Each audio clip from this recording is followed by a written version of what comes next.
mantan Menteri Koordinator Bidang Politik, Hukum, dan Keamanan Menko Polhukam, Mahfud MD, menegaskan bahwa negara harus tetap membayar utang proyek kereta cepat Jakarta-Bonden atau WUSH. Hal ini dikarenakan transaksi proyek WUSH dilaksanakan sesuai aturan undang-undang. Namun, dia tetap mengingatkan bila dugaan korupsi proyek ini tetap harus berjalan. Meskipun utang WUSH bisa diselesaikan, bukan berarti dugaan korupsi dari proyek tersebut dihilangkan. Pemerintah melalui skema apapun memang harus membayar biaya proyek WUSH dengan Cina, sebab kontrak yang dibuat secara sah berlaku sebagai undang-undang. Dugaan korupsinya harus tetap diselidiki, memenuhi kewajiban bayar, bukan berarti menghapus korupsinya. Bagus juga, KPK ternyata tetap bergerak, tulis Mahfud melalui akun ke-10, @mohmahfud, Sabtu 15 atau 11. 2025.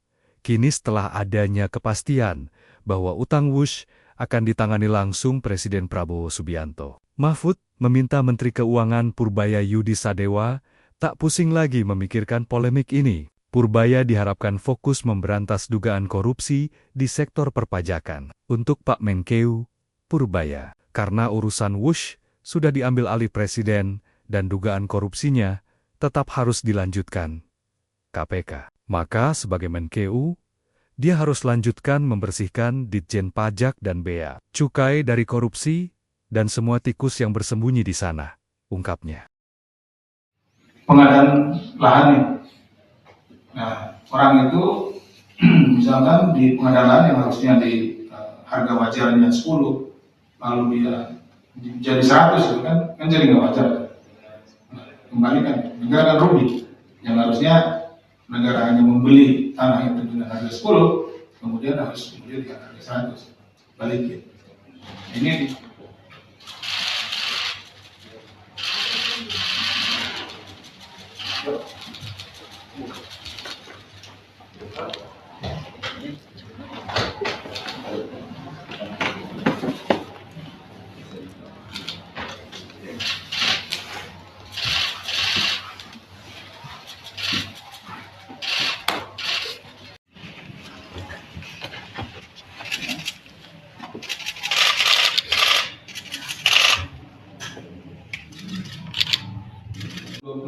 Pemerintah Kabupaten Situbondo menandatangani perjanjian pinjaman daerah Program Pemulihan Ekonomi Nasional atau PEN yang akan digunakan untuk pekerjaan konstruksi Dinas PUPK Kabupaten Situbondo tahun 2022.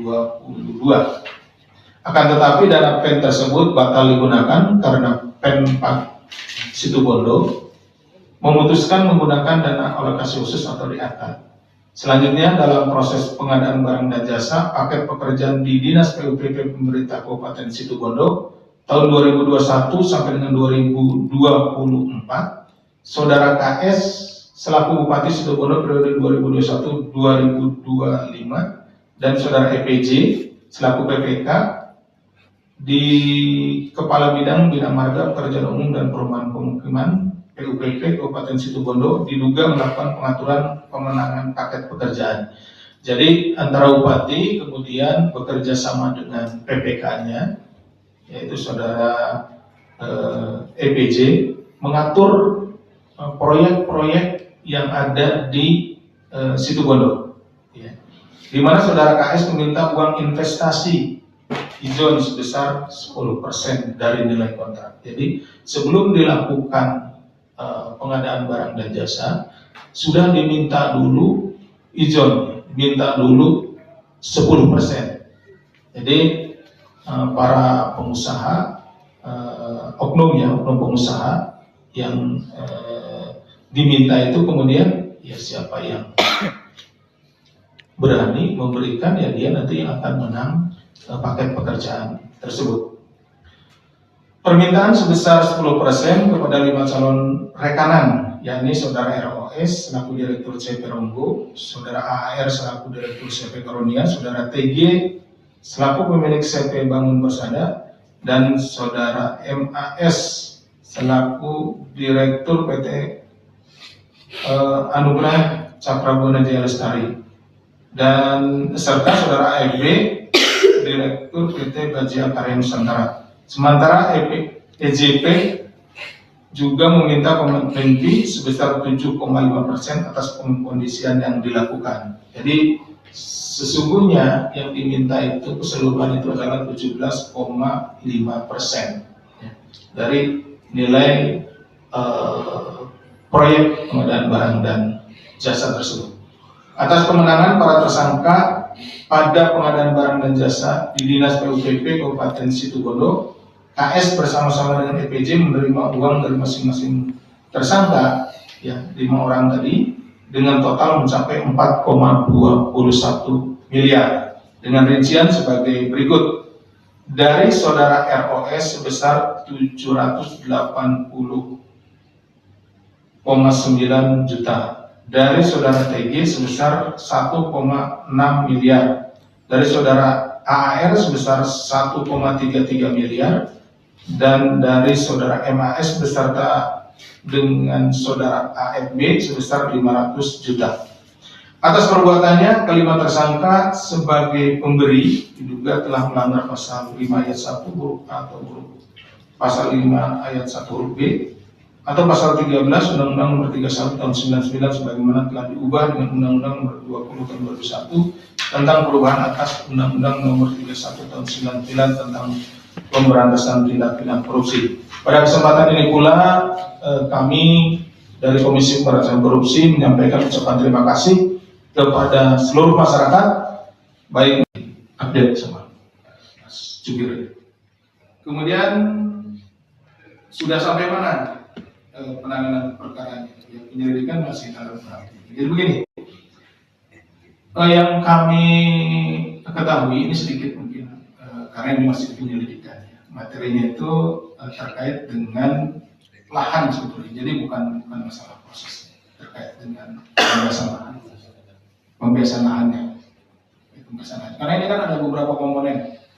Nah, yang kita ini terkait pembebasan lahannya. Yang di Halim, Pak.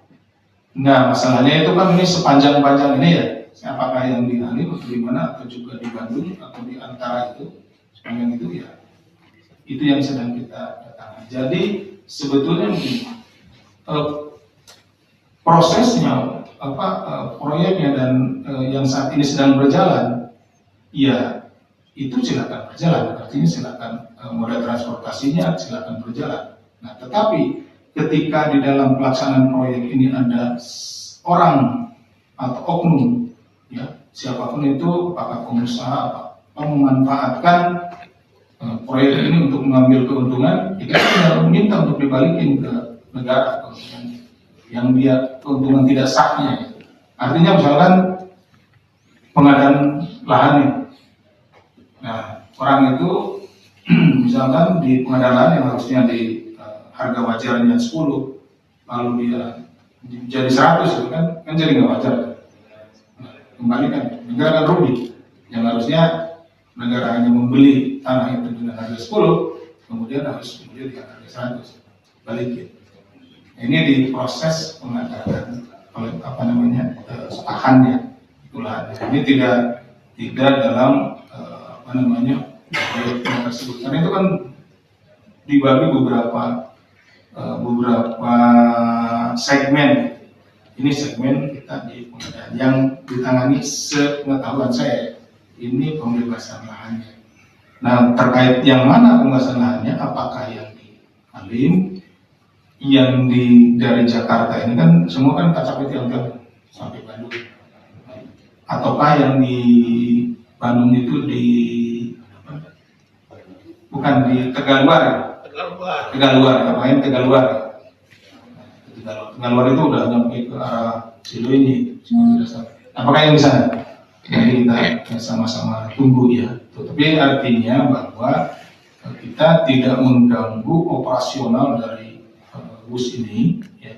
Tapi kita ingin mendalami kalau memang benar ada yang merugikan keuangan negara. Dalam hal ini negara harusnya membayar lebih rendah dibandingkan dengan saat ini, ya perlu supaya mereka mengembalikan uang itu kepada negara supaya negara tidak rugi.